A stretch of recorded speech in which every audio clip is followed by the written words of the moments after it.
Let's see what my Supercar Expert is repairing today. Don't miss out on today's video, guys. I'll show you how to repair this Land Rover gear selector with simple zero-cost steps. This video shares practical troubleshooting tips. It is just a minor mechanical fault. Let me walk you through the repairs. First, remove this small outer cover. This side has 4 retaining clips, along with 2 screws that I've already taken out. Then detach the cover completely. Now let's get it ready for bench testing. Connect the unit to the test bench first. The current malfunction is failed gear shifting. We will use the test bench to verify the issue. As you can see, the selector dial lifts up normally, but when shifting gears, the knob gets fully stuck. The rotary knob cannot rotate at all. Next, lower the knob back down. Then cut off the power supply.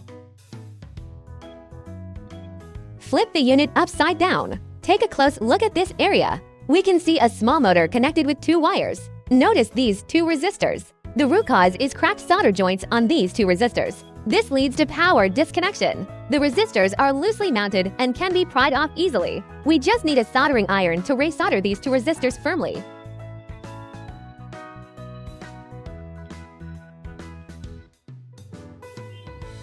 Okay. Flip the device back over.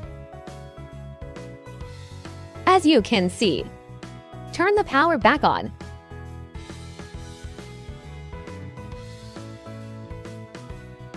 Lift the selector up again.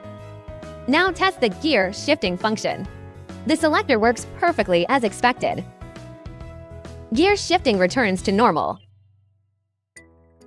It is just a simple soldering fault. Resolder the 2 resistors and reinforce the solder joints to fix it. Feel free to contact My Supercar Expert.